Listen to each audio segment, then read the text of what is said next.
Christological reformation in each and every one of them. They truly believed that Jesus was raised, was with them, had not succumbed to the powers and forces of darkness and death, but had defeated death and was alive now with them.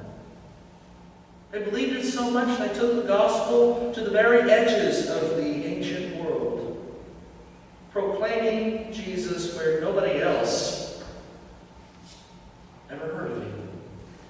Proclaiming Jesus where nobody else could follow. And they died for it. All of them, except John. What explains this change? This conversion from doubt to faith, from denial to belief, from a refusal to stick with it to a refusal to quit, from a refusal to accept to a refusal to deny, even in the face of death. The encounter with the resurrected Christ, the presence of Jesus in their lives, changing and transforming them, is the central core of the application of the gospel of the resurrection of Jesus.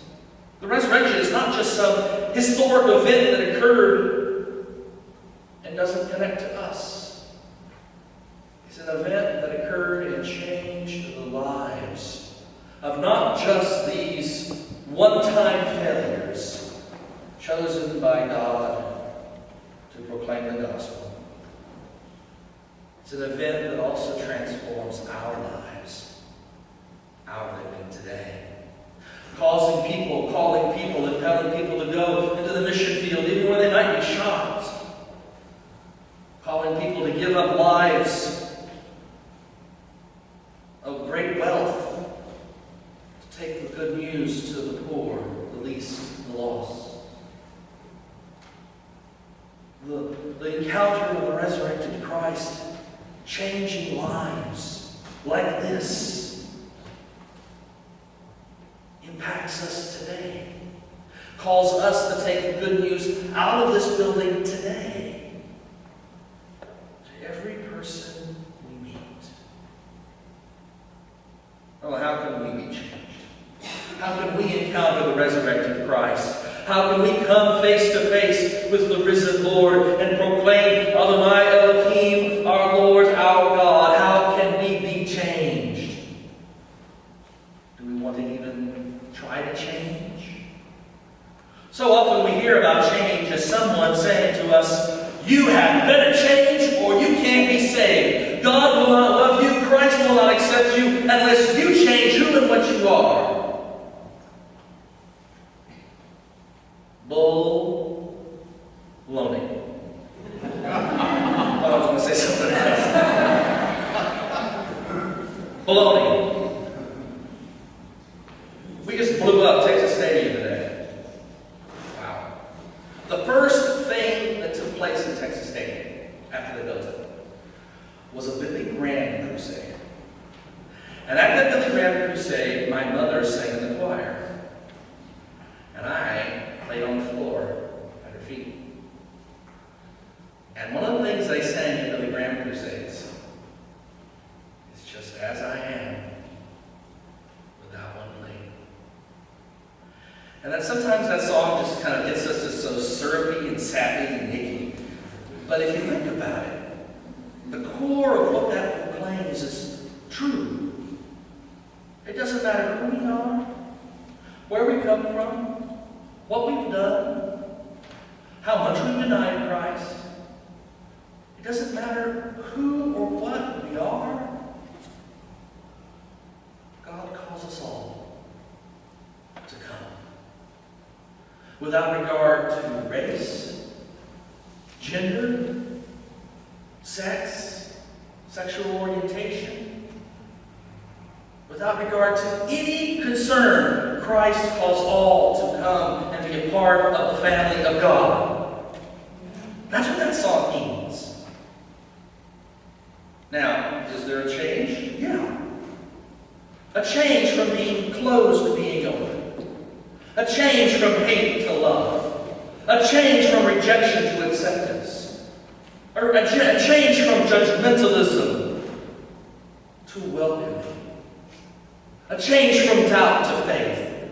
A change from fear to joy.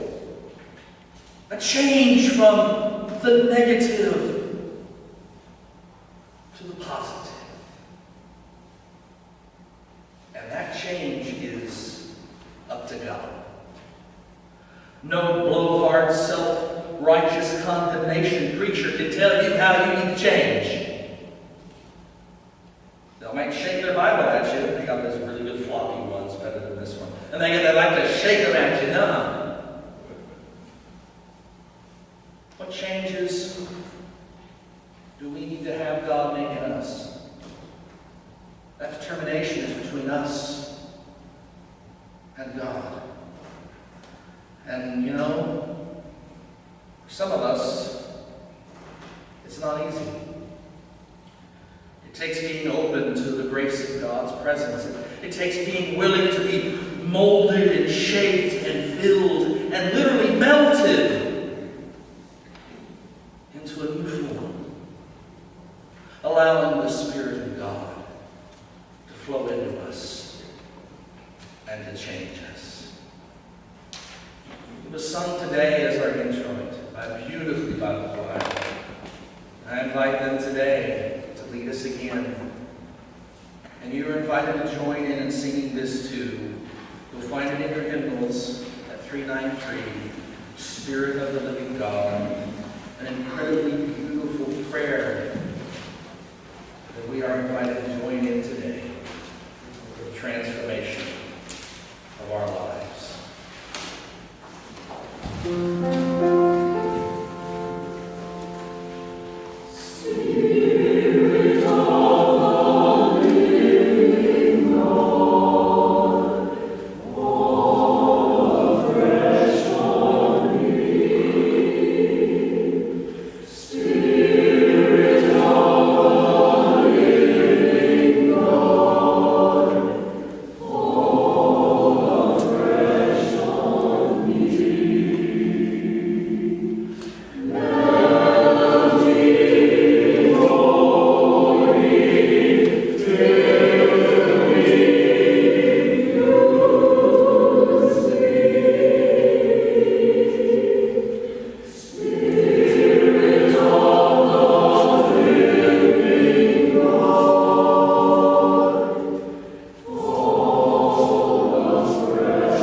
Mold me.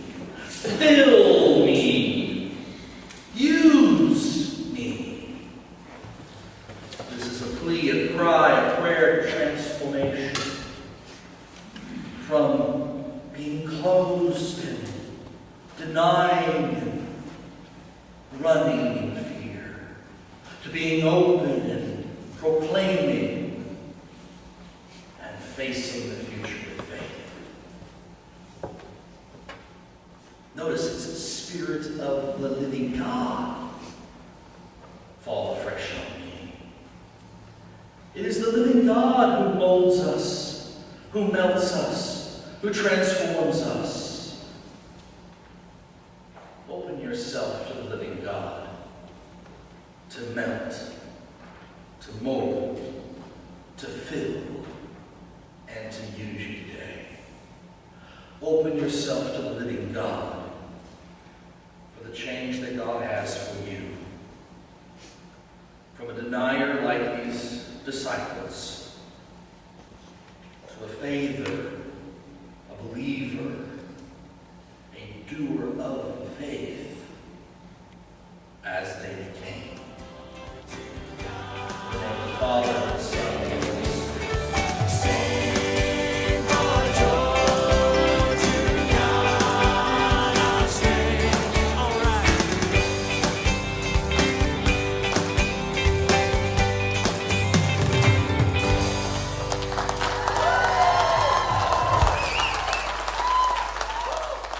listening to a sermon by Dr. Gregory Neal, Senior Pastor of St. Stephen United Methodist Church and Rector of Grace Incarnate Ministries. Copyright 2010 by Dr. Gregory S. Neal. All rights reserved.